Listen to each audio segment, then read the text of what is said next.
lëmbe réew mi yëpp ak fu nit mën a bokk rek ñu koy massawu di wax rek ne dañuy sant yàlla aussi bi nga xamante ni dañu nekk ci posture boo xamante ni faruñu ak Samba wala ak Demba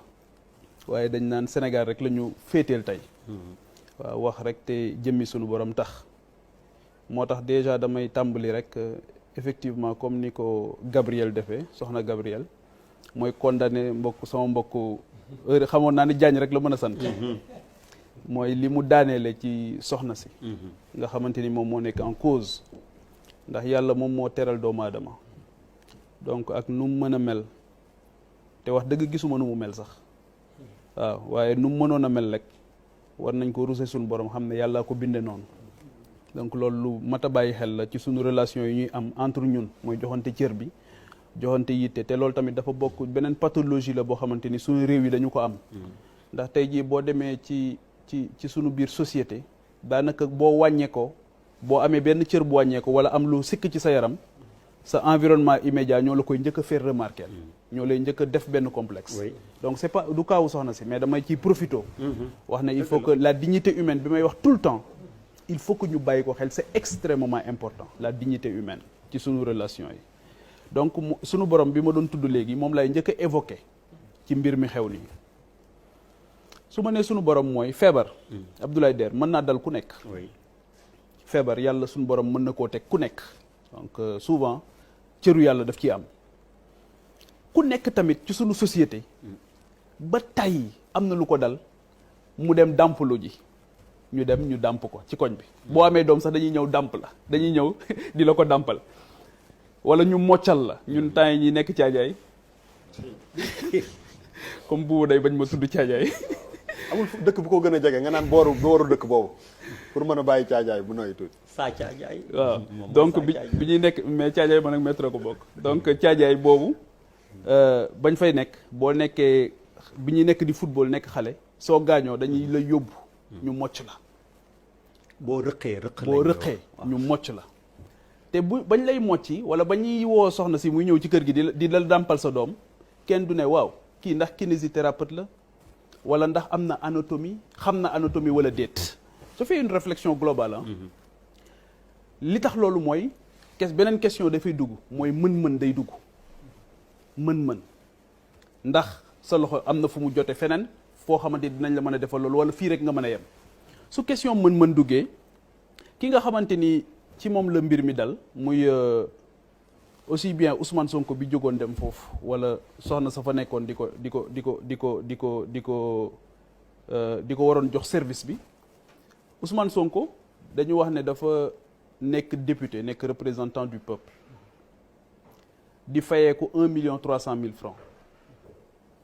keroog bi ñu ko falee député rek mu ne comme représentant du peuple la acte bi muy njëkk a posé mooy day jël 2/3 yi mu jox ko ay orphelinat de ces 400 000 francs CFA xanaa 400 000 de boo ko yoree doo ci mën lu bëri ba mën ci faju donc loolu ay constat lay def ba tey waaye ak dayo bi mu am ak ni mu toll ci réew mi ndax loolu tam suñu borom moo ko dogal mu jóg taxaw amee posture boo xamante ni beaucoup ont rallié à son combat ont adhéré à son combat par rapport ak cause yi muy défendre su boobaa da ngay xam ne mënatoo nekk Charles wax na ko léegi nit ku ordinaire waaye su boobaa tamit il faut que bu dee am na loo xamante ni dal na la ba li nga war a def mënoo ko def mu lay indil ay jafe-jafe ci yaram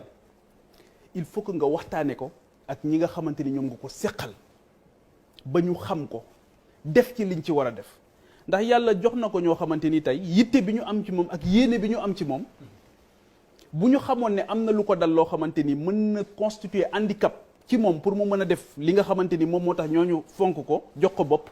kon je pense que dinañ ci def liñ ci war a def loolu mooy le premier aspect donc pour man si on doit lui reprocher une chose mooy que ne dafa waroon a concerté wu ak ñi nga xamante ni ñoom la seqal ne leen kat am na lu ma dal loo xamante ni daf may sonal su boobaa liñ ci war a def dinañ ko ci def beneen bi mooy wax naa ko léegi c'est un représentant du peuple Assemblée nationale ci contexte bi ñu nekk décrété ne ñu daal président de la République décrété ñu nekk ci état d'urgence assorti d'un couvre-feu wax dëgg fa yàlla même les services médicaux cabinets médicaux yi sax dañuy tëj waxuma laa nag fu ñuy war a maasee ko dañuy tëj c'est-à-dire que amul benn service boo xamante ni Ousmane Sonko waroon na ko soxla jamono jooj donte moom autorisé nañ ko pour mu génn këram pour mu mën ci dem parce que dañuy tëj te moom même bu fekkee ne violé wul couvre-feu bi parce que am na lu ko permettre warul soññ keneen warul dimbali keneen ci mu violé couvre-feu waaye loolu suñ ko waxee ba pare où est la responsabilité de l'État dans cette affaire xam nga massage dafa am ñoo xamante ni bi ñii di jàngi journalisme ñii di jàngi leneen ñoom dañoo dem jàngi loolu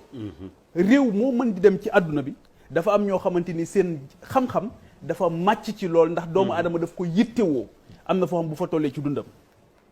soit mu génn ci feebar wala mu génn ci accident wala soit mu dem ba jëm mag faawu daal nit ki di toll foo xamante ni dafay soxla lool wala am feebar bu ko dal boo xamante ni il faut que ñu am lu koy dimbali pour deretam mën a daw ni mu war a dawee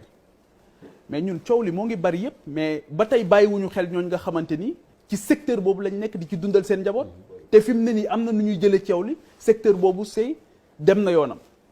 dafa am lu koy impacté man ne responsabilité de l'État waaw xanaa kuy nëbbatu wala nga nekk ci clandestinité doo def enseigne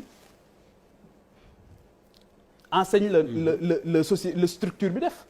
enseigne boo xamante ni day impliquer deux choses la responsabilité de la collectivité locale bi nga xamante ni foofu la ko def et la responsabilité du ministère en charge ci domaine boobu nga xamante ni ci la nekk mooy ñiy délivrer autorisation yi ak localité bi nga xamante ni jox na ko autorisation ne ko neel fang ne da ngay offrir service yi waa kan ci ñun mooy dem hôpital kan ci ñun mooy dem ca dentiste ba egg ne ko sëriñ bi jox ñu sa génneel ma diplôme bi ma xool ndax yow dentiste nga wala déet kan ci ñun moo koy def kenn du ko def donc da ngay présumer ne fi ma jëm nii service bi ma soxla ki koy def mën na ko donte da ngay dem dentiste bi juum ci sa bëñ waaye da ngay jàpp ne mën na ko donc la responsabilité de l'État pour man dafa engagé wu dans cette affaire là totalement waaye nag bu fekkee ne nous sommes dans une démocratie normale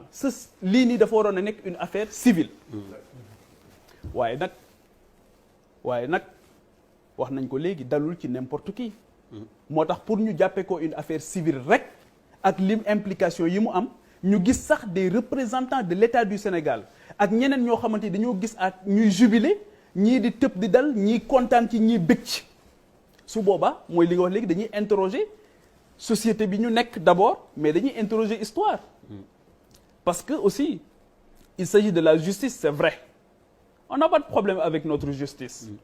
ñun ñëpp xam nañ ko waaye président de la République ci 31 décembre bi dafa am lu am solo lu mu wax dane bu mbir xewee am ku ñu war a tëj nee na procureur ku muy woo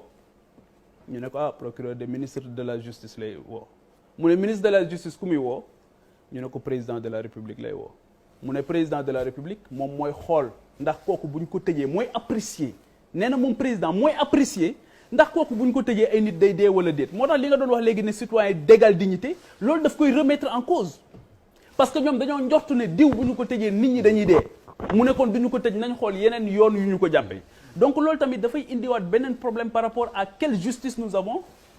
je parle pas des magistrats mais ñi nga xamante ni ñoom ñoo leen yilif qu'est-ce qui s'est passé depuis l'affaire Mamadou Dia ba ci yi gën a récent lan moo dal ci affaire Karim Wade ñu xëy rek publier liste 25 personnes est-ce que Charles ba fii ñuy wax ci plateau bi xam nañ yan conditions la ñu libérer Karim Wade ak yan conditions la ñu ko yóbboo Qatar le procureur de Qatar moom moo jël ci Karim Wade yan conditions damaa wax fii ba sonn ne kenn du fi génne rapport IGE boo xamante ni daf ñuy wax nañu nañ tëjji information judiciaire à l'endroit de Khalifa Sall amul parce que Pape Diop ak Mamadou Diop mi demoon témoigner ji ci kii boobu ci procès boobu dañu ne lii xew nii xamuñu lu mu parce que am na lu ñu bëggoon nañu amoon na ay visées politiques dans cette affaire là aussi dafa am ay préméditation évidente yoo xamante ni dafay indi jeexi jaaxa on nous parle d'une fille boo xamante ni dañu wax ne dañ ko violer de façon répétitive waaye kat la dernière fois moom dafay laajte ndax violeur bi ñëw na wala ñëwagul daf koy laajte yàkkamti loolu mu ñëw ki wax ne Jakarta ko war a jël si ñu ne oto bu mag bu ñuul moo taxaw di ko xaar ñi nga xamante ni ñoo ko employé woon gis ci moom ay xeetu comportement yoo xamante ni jaaxal na leen ñu gis ne sax ki ko jël si woon sax ñu gis appartenance am fi nga xamante ni foofu la bokk ñu ne ko yow waroo génn ndax xale bi ko jël si woon warul génn këram mu ne kat ab avocat ak benn médecin ñoom ñoo ko permettre mu mën a génn loolu tamit dafay indi ay jiixi jaaxa yoo xamante ni jiixi jaaxa yu bari la yoo xam mën na tax ñu xoolaat mbir mi leneen li nga xam ci laay jeexale Abdoulaye Der nga baal ma mooy le comportement problématique aussi de l'Assemblée nationale du ñu dugg ci juridisme très sincèrement parce que droit ci réew mi interprétation bi tout dépend du bord où l'on se situe malheureusement loolu tamit histoire u dëkk bi moom moo ñu ko woon par rapport ak problème yi nga xamante ni dañ ko fi évoqué pourquoi la posture de l'Assemblée nationale me paraît problématique mooy représentant du peuple du fu ñu jógee rek ne dañuy dindi mbalaanu kiirlaayam Assemblée nationale buy réunir dafa war a am suffisamment d'éléments yoo xamante ni moom moo koy permettre mu évaluer en son sein ndax lii jar na ko wala jaru ko donc moo tax ma ne foofu aussi Assemblée nationale warul rek buñ ne siim nañ cere ji rek ñu ne nañ ko dindi su boobaa dafay poser problème parce que il faut que ñu xam ne député nekkatul nit ku ordinaire mais leneen li aussi mooy par rapport à la violence Charles comme yow je condamne la violence mais je la condamne sous toutes ses formes parce que bu fekkee ne Ousmane Sonko flagrant délit la woon effectivement flagrant délit la ak lu mën di am bu ñu délivrer convocation bi dafa waroon na irréversible amul woon lu war a mën a tax du wuy ji bu doon flagrant délit la wala lan moo tax ñu convoqué ko ba pare delluwaat ci ginnaaw reculade bi lan moo ko expliquer daal di doog a dem Assemblée nationale c'est ça qui pose problème moo tax ma ne est-ce que ñoom jëloon nañ le temps nécessaire pour apprécier xool ndax li ñu bëgg a def ndax dëppoo na ak règlement intérieur Assemblée nationale ou pas yaa ngi dégg ba pare donc pour man aussi loolu tamit am na ci solo ba nga xamante ni violence bi loolu moom moo ko njëkk a wundu mooy cette violence là parce que violence dafa bëri ay formes avant d'être physique dafay revêtir yeneen formes yu bëree bëri jàpp naa ne loolu aussi Abdoulaye Der lu am solo la ma préciser aussi ne man ak Ousmane Sonko waaw parce que réew mi ñu ne réew mu naqaree waxee la waaw Ousmane Sonko suñu borom rek moom may seede aw ma numéro téléphone am Der may ma rek ma préciser c'est important baax na ci amul sama numéro téléphone xaw ma këram xamul sama kër ànduma ak moom xam nga lan moo koy àndul ak man tamit xam nga lan moo koy firi dafa am benn xale bu tudd Babacar Sadikh Top buuba bind benn livre ci Ousmane Sonko bi mu bindee livre bi le staff de Ousmane Sonko s'est réuni ñu ne ak moom l'auteur ñu ne dañoo bëgg am ci ñoom le plus grand nombre ne dañoo bëggoon Pape Djibril Fall nekk modérateur bi Ousmane Sonko ne leen man de su ma sañoon Pape Djibril Fall du ko modéré ndax dafa nekk li may wax ni Babacar Sadikh Top moom moo génn ci rencontre boobu woo ma wax ma ko mu ne leen su ma sañoon Pape Djibril Fall du ko modéré de mu ne leen dafa nekk ci benn pente bu am solo sénégalais yi bàyyi ko xel waaye ñu bari ci ñoom surtout les détracteurs dañuy wax ne dafa ànd ak Ousmane Sonko te bu ngeen ko bàyyee mu modérer rencontre bi dina entamer sa crédibilité donc su ma sañoon ngeen wut keneen bàyyi ko mu garder objectivité am ak liggéey bi nga xam moo ngi koy def au profit du peuple sénégalais mais ma gis ci moom loo xamante ni aussi lu jafe la ci homme politique